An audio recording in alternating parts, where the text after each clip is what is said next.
पाप क्या है और सबसे बड़ा पुण्य क्या है।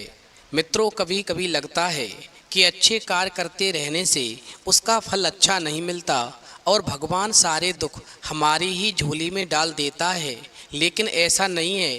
कभी भी जब कोई पुण्य कार्य करें तो उसको ईश्वर पर समर्पित कर दें और मन में किसी भी तरह का भाव ना रखें। इस संसार में सब कुछ अंतवंत है। पाप और पुण्य दोनों इस संसार से संबंधित हैं, इसलिए पाप और पुण्य भी अंतवंत है। पुण्य सुख दे करके और पाप दुख दे करके अंत को प्राप्त होता है, लेकिन पाप और पुण्य में थोड़ा अंतर है। वो अंतर ये है कि पुण्य का फल यदि हम नहीं चाहते तो उस फल को अस्वीकार करने के लिए स्वतंत्र हैं, लेकिन जो भी हम सत्कर्म करते हैं अंत में प्रभु को समर्पित कर देते हैं। लेकिन सवाल ये उठता है, क्या भगवान स्वीकार करते हैं? हाँ, वो निश्चित स्वीकार करते हैं, क्योंकि भगवान ने स्वयं गीता में अर्जुन से कहा कि हे कुंती पुत्र, तुम जो भी करते हो, जो भी खाते हो, पवित्र यज्ञ में जो आहुति डालते हो, जो भी दान डालते हो, जो भी तपस्या करते हो, वो सब मुझे अर्पित करते हुए करो। मित्रों, इसलिए जो भी कर्म करें भगवान को समर्पित करने के भाव से करें। हम संकल्प भी करते हैं तो भी प्रारंभ में 3 बार विष्णु विष्णु विष्णु कहते हैं। इसका अर्थ है कि मैं जो भी कर्म करता हूँ उसमें यानी व्यापक चेतना है, उसमें समष्टि के कल्याण की बात है। इस प्रकार हम जो भी पुण्य कर्म करेंगे ईश्वर को साथ रख कर के समष्टि के कल्याण की भावना से करेंगे और उसे ईश्वर को समर्पित भी कर देंगे, ताकि उस पुण्य का भी अभिमान ना हो। मित्रों, एक बात हमेशा ध्यान रखना, यदि पाप लोहे की जंजीर है तो पुण्य सोने की, बंधन दोनों में है। लोहे की जंजीर से छूटने का आदमी को मन भी करता है, लेकिन सोने की जंजीर से जो बंधा हुआ हो उसको ये बंधन प्यारा लगने लगता है, उसमें उसको धन नजर आता है, उससे छूटने का मन नहीं करता। मित्रों, भगवान श्री कृष्ण ने गीता में कहा है कि पुण्य कर्म मुझे समर्पित कर दे, मुझे अर्पण कर दे, नहीं तो उसके बंधन में बंधेगा। लेकिन जहाँ तक पाप कर्म की बात है तो कहा गया है कि उसका फल तो भोगना ही पड़ता है। यानी हम साधारण भाषा में कह सकते हैं कि हम अपने पुण्यों को भगवान को समर्पित कर सकते हैं, लेकिन पाप भगवान नहीं लेते। पापों का फल तो स्वयं को ही भोगना पड़ता है। तो आज की वीडियो आपके लिए बहुत ही महत्वपूर्ण है, इसलिए वीडियो के अंत तक बने रहें और चैनल को सब्सक्राइब अवश्य करें। तो आइए आज हम कुछ नया सीखते हैं। मित्रों, एक बार भगवान शिव कैलाश पर्वत पर बैठे हुए थे तो माता पार्वती भगवान शिव के पास जाती हैं और कहती हैं, प्रभु, आज मैं ये जानना चाहती हूँ कि इस संसार में सबसे बड़ा पाप क्या है और सबसे बड़ा पुण्य क्या है। फिर माता पार्वती की बात सुनकर के भगवान शिव कहते हैं, मैं तुम्हें एक कहानी सुनाता हूँ, इस कहानी को पूरा और ध्यान से सुनना, फिर तुम्हारे प्रश्न का उत्तर तुम्हें शीघ्र मिल जाएगा। सबसे पहले मैं आपको बताता हूँ कि इस संसार में सबसे बड़ा पाप क्या है। देखो, एक बार चंद्रवंश में नंद नाम के एक प्रसिद्ध राजा हुए जो पृथ्वी का धर्मपूर्वक पालन करते थे। उनको एक पुत्र हुआ जिसका नाम धर्मगुप्त था। फिर नंद ने राज्य की सुरक्षा का जिम्मा अपने बेटे को दिया और स्वयं तपस्या के लिए वन में चले गए। भगवान शिव कहते हैं, पार्वती, अपने पिता के वन चले जाने के कारण धर्मगुप्त ने राजपाट संभाल लिया। वह पृथ्वी का पालन करने लगा। वह धर्मों का ज्ञाता और नीतियों का पालन करने वाला था। समय धीरे धीरे गुजरता गया। राजा धर्मगुप्त ने अनेक प्रकार के यज्ञ किए। इंद्र समेत अन्य देवताओं को प्रसन्न करने के लिए उसने कई प्रकार के धार्मिक अनुष्ठान कराए। ब्राह्मणों को दान में कई क्षेत्र और धन दिया। उनके शासन काल में सभी लोग अपने अपने धर्म का पालन करते थे। उनके राज्य में चोरी नहीं होती थी। अब एक दिन राजा धर्मगुप्त घोड़े पर सवार होकर के वन में जा रहे थे।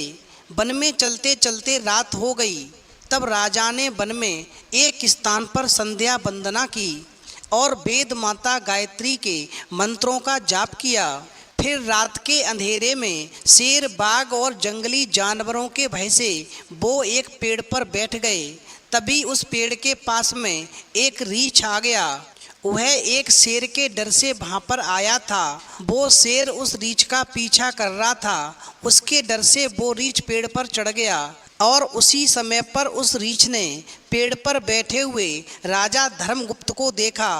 तो उन्हें देख करके रीछ बोला, महाराज आप मुझसे बिल्कुल भी ना डरें, हम दोनों रात भर यहीं रहेंगे, क्योंकि नीचे एक शेर मेरा पीछा करते हुए यहाँ तक आ गया है। आप आधी रात तक सो जाओ, मैं आपकी रक्षा करता रहूँगा। उसके बाद में जब मैं सो जाऊं तो आप मेरी रक्षा करना।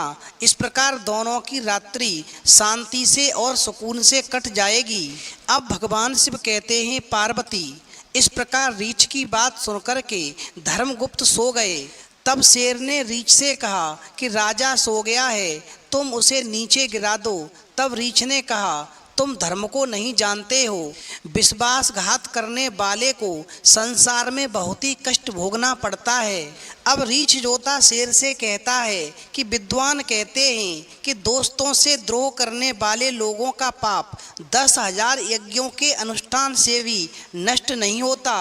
इस पृथ्वी पर मेरू पर्वत का भार इतना ज़्यादा नहीं है जितना कि जो लोग विश्वासघाती होते हैं उनका भार इस पृथ्वी पर सबसे अधिक होता है। अब भगवान शिव कहते हैं, पार्वती इस प्रकार रीछ की बात सुनकर के शेर चुप हो गया। उसी समय धर्मगुप्त जगे और रीछ सो गया। तब शेर ने राजा से कहा कि रीछ को नीचे गिरा दो। फिर तो राजा ने शेर की बात मान करके उस रीछ को पेड़ से नीचे गिरा दिया, लेकिन वो रीछ जोता नीचे नहीं गिरा और वो पेड़ की डाली पकड़ करके एकदम लटक गया। और तुरंत ही क्रोधित होकर के धर्मगुप्त राजा से बोला, मैं एक इच्छाधारी ध्यान काष्ठ मुनि हूँ। मेरा जन्म भृगुवंश में हुआ है। मैंने अपना भेष बदल करके रीछ का रूप धारण किया था। मैंने तुम्हारा कोई अपराध नहीं किया था, फिर तुमने सोते समय मुझे पेड़ से नीचे गिराने की कोशिश क्यों की? फिर इस प्रकार रीछ के रूप में भेष बदलकर बैठे हुए जो मुनि ध्यान काष्ठ थे, उन्होंने उस राजा धर्मगुप्त को श्राप दे दिया और कहा कि तुम जल्द ही पागल होकर के इस पृथ्वी पर भ्रमण करोगे। अब भगवान शिव कहते हैं, पार्वती इस तरह से राजा धर्मगुप्त को विश्वासघात का दंड मिला। और जब राजा धर्मगुप्त ने विश्वासघात का दंड भोगा तो केवल एक ही बात कही कि इस संसार में सबसे बड़ा पाप है तो वो है विश्वासघात। कभी भी दूसरों के साथ में विश्वासघात नहीं करना चाहिए। जो लोग दूसरों के साथ में विश्वासघात करते हैं उनको हमेशा ऐसा ही दंड भोगना पड़ता है। अब मित्रों, इस प्रकार माता पार्वती ने जब भगवान शिव के द्वारा इस कहानी को सुना तो वो समझ गईं कि इस संसार में सबसे बड़ा पाप जो है वो विश्वासघात होता है। कभी भी किसी को किसी के साथ में विश्वासघात नहीं करना चाहिए। अब भगवान शिव कहते हैं, पार्वती तुम्हारा दूसरा प्रश्न था कि संसार में सबसे बड़ा पुण्य क्या है, तो मैं तुम्हें एक छोटी सी कहानी सुनाता हूँ। इस कहानी को सुनने के बाद में तुम्हारे प्रश्न का उत्तर तुम्हें अवश्य मिल जाएगा। किसी आश्रम में एक साधु रहता था। काफ़ी सालों से वो इसी आश्रम में रह रहा था।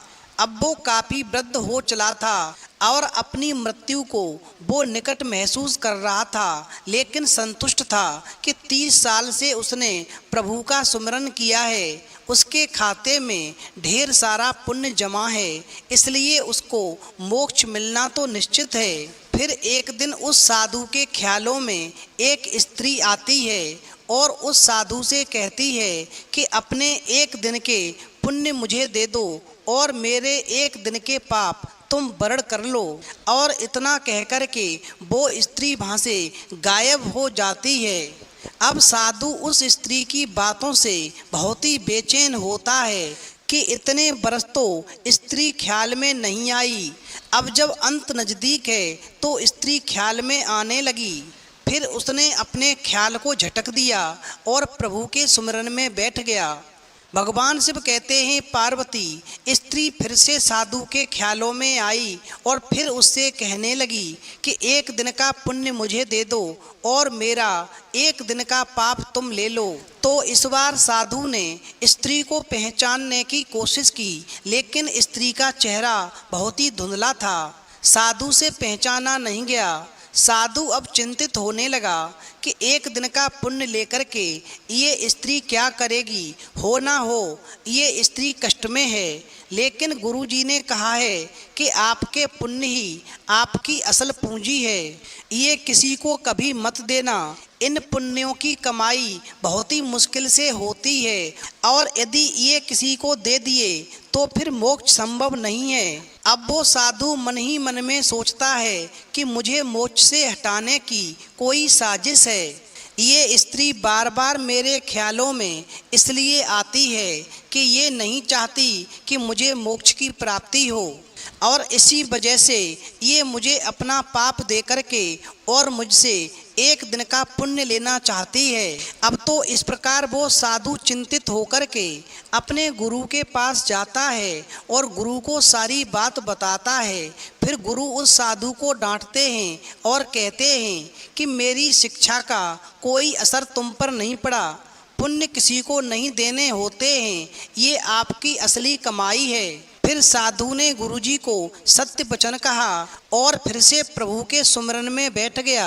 अब भगवान शिव कहते हैं, पार्वती वो स्त्री फिर से साधु के ख्यालों में आ गई और कहने लगी, तुम्हारा गुरु अपूर्ण है, इसे ज्ञान नहीं है, तुम तो आसक्ति छोड़ने का दम भरते हो। अपने बूढ़े माँ बाप को छोड़ कर के तुम इस अभिमान में हो कि तुमने आसक्ति छोड़ दी है। तुमने और तुम्हारे गुरु ने तो आसक्ति को और जोर से पकड़ लिया है। अब तो इस प्रकार उस स्त्री की बातों को सुनकर के वो साधु बहुत परेशान होने लगा। वो फिर से गुरु के पास गया और उस स्त्री की सारी बात बताई और कहा, वो स्त्री कह रही थी कि तुमने अपने बूढ़े माँ बाप को छोड़ दिया और भगवान का भजन करने लगे और तुम इस अभिमान में जी रहे हो कि तुमने सारी आसक्ति छोड़ दी है। अरे तुम तो किसी जरूरतमंद की मदद भी नहीं कर सकते हो, तो क्या कर पाओगे। अब भगवान शिव कहते हैं, पार्वती अब गुरु ने साधु को डांटते हुए फिर कहा, तुम नहीं जानते हो वो स्त्री बहुत चालाक है, वो गुरु पर संदेह करवा करके वो तुम्हें पाप में धकेलना चाहती है और इसीलिए तुम्हारा एक दिन का पुण्य लेकर के अपना पाप देना चाहती है। अब आखिरकार वो साधु अपने गुरु की बात क्यों नहीं माने, उसे अपने गुरु की बात माननी पड़ी। अब साधु जाए तो कहाँ जाए और वो इस प्रकार वापस कुटिया में लौट आया और फिर से प्रभु के सुमिरन में बैठ गया। अब रात्रि का समय हुआ तो वो स्त्री फिर से ख्यालों में आ गई और उससे कहने लगी कि इतने साल तक आध्यात्म में रह कर के तुम गुलाम भी बन गए हो, तुम बिना गुरु के पूछे कोई कार्य नहीं कर सकते हो। इतने साल के अध्ययन के बाद भी तुम्हारा मन स्वतंत्र नहीं हुआ, तुम स्वतंत्र निर्णय नहीं ले सकते हो, गुरु के सीमित ज्ञान में उलझकर रह गए हो।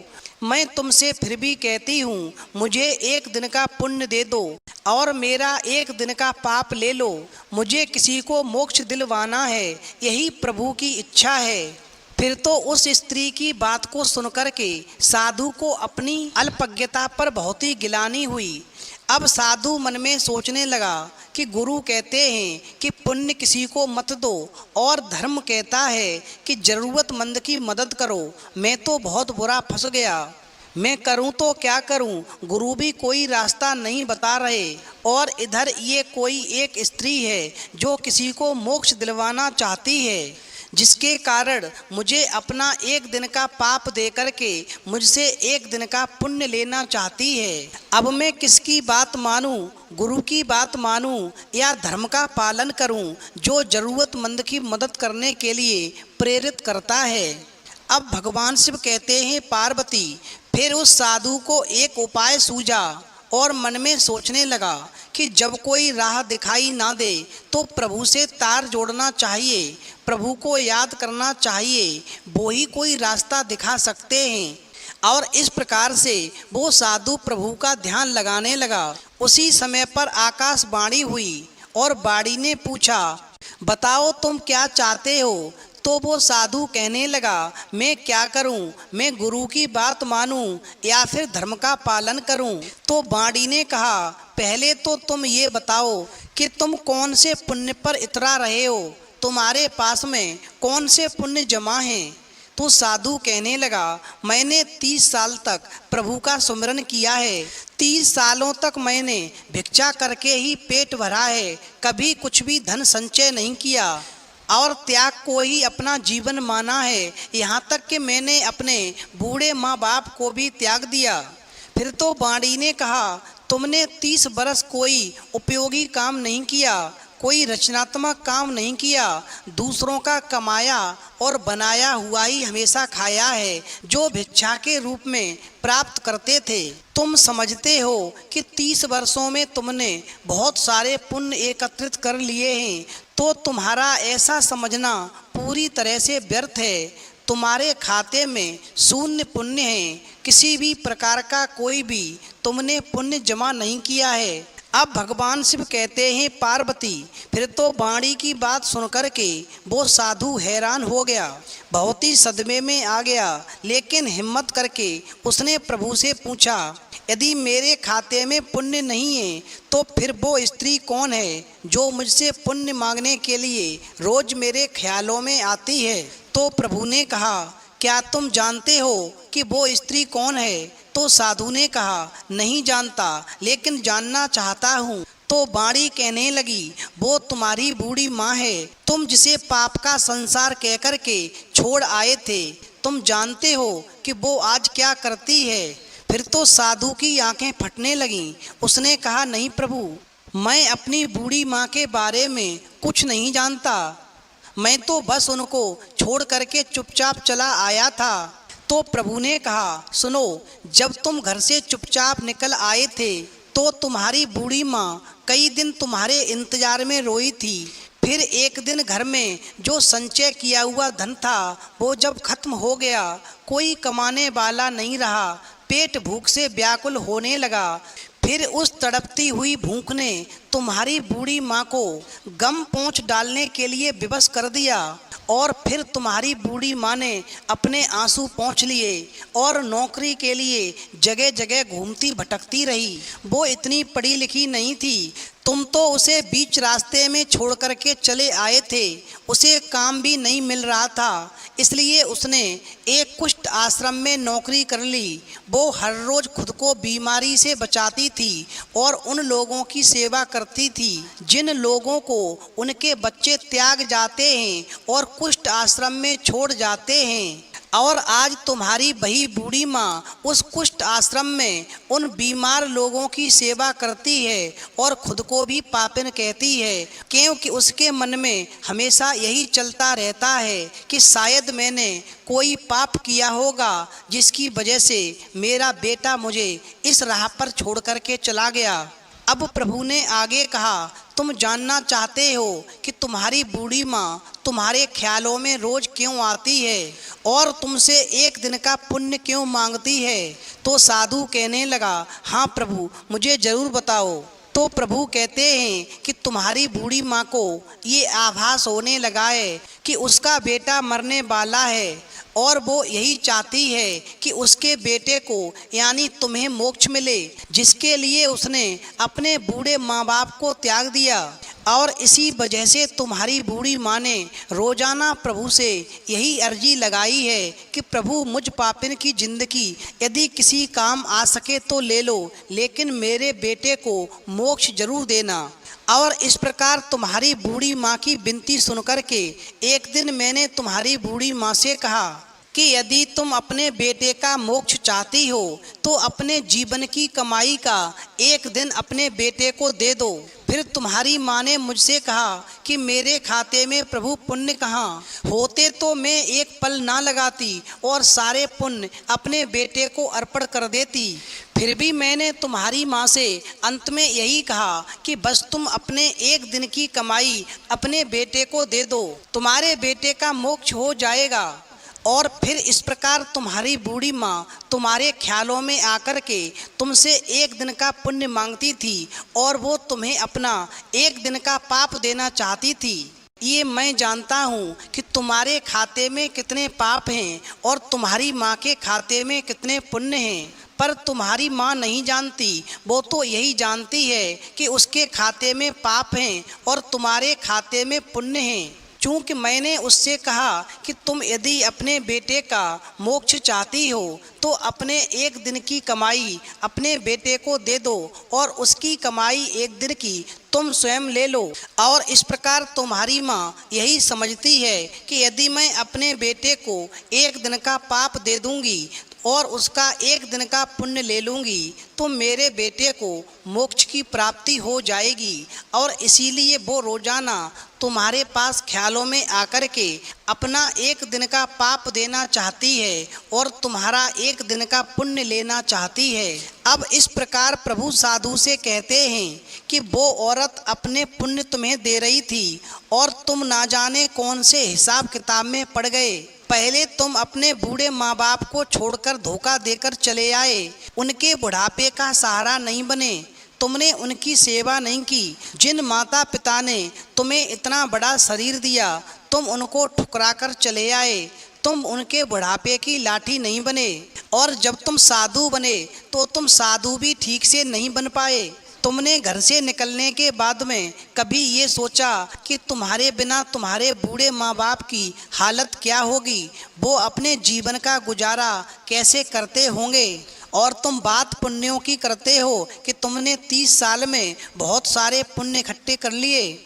उधर देखो तुम्हारे आने के बाद में तुम्हारे पिताजी की मृत्यु हो गई और तुम्हारी माँ कुष्ठ आश्रम में जाकर के अपना जीवन गुजारा करने लगी। और वो आज भी बेचैन है कि तुम जिस लक्ष्य को प्राप्त करना चाहते हो तो तुम्हारी माँ यही चाहती है कि मेरे बेटे को मोक्ष की प्राप्ति अवश्य हो। तुम्हारी माँ को भी कुष्ठ रोग है, वो खुद भी मृत्यु शैया पर है, लेकिन तुम्हारे लिए मोक्ष की चाह कर रही है। तुम सिर्फ अपने मोक्ष के लिए फ्री की रोटी तोड़ कर के 30 वर्ष से हिसाब किताब में पड़े हो और उधर तुम्हारी माँ कुष्ठ रोग से ग्रसित होने पर भी तुम्हारे लिए मोक्ष प्राप्ति की कामना कर रही है। अब भगवान शिव कहते हैं पार्वती, इस प्रकार प्रभु की बात सुनकर के उस साधु के बदन पर पसीने की बूंदें बहने लगीं, सांस तेज होने लगी। उसने ऊंची आवाज में चीख लगाई, मेरी माँ मुझसे गलती हो गई, मुझे क्षमा कर देना, मैं तेरे पास आ रहा हूँ। और फिर वो साधु हड़बड़ाकर उठ बैठा और उसके माथे पर पसीना बह रहा था। उसने बाहर झांककर देखा, सुबह होने को थी। उसने जल्दी ही अपना झोला बांधा और गुरुजी के सामने खड़ा हो गया। फिर उसके गुरुजी ने कहा, आज इतनी जल्दी भिक्षा पर क्यों जा रहे हो? तो साधु ने जवाब दिया, गुरुजी भिक्षा के लिए नहीं, आज मैं अपने घर जा रहा हूँ। तो गुरुजी बोले, अब घर क्या करने जा रहे हो? तो साधु बोला, धर्म सीखने के लिए जा रहा हूँ। आज मुझे समझ में आ गया है कि इस संसार में सबसे बड़ा पुण्य क्या है। इस संसार में सबसे बड़ा पुण्य है अपने बूढ़े माँ बाप की सेवा करना, अपने माँ बाप के चरणों की सेवा करना, उनका बुढ़ापे में सहारा बनना। मित्रों, इस प्रकार भगवान शिव के द्वारा कहानी सुनकर के माता पार्वती को उनके प्रश्न का उत्तर मिल गया कि इस संसार में सबसे बड़ा पाप है किसी के साथ में विश्वासघात करना और सबसे बड़ा पुण्य है माँ बाप के चरणों की सेवा करना, उनके बुढ़ापे में उनके साथ रहना, बुढ़ापे में उनकी सेवा करना। क्योंकि विद्वान भी कहते हैं, स्वर्ग का सपना छोड़ दो, नरक का डर छोड़ दो। कौन जाने क्या पाप क्या पुण्य, बस किसी का दिल ना दुखे अपने स्वार्थ के लिए, बाकी सब कुदरत पर छोड़ दो। ना पैसा बड़ा ना पद बड़ा, मुसीबत में जो साथ खड़ा वो ही सबसे बड़ा है।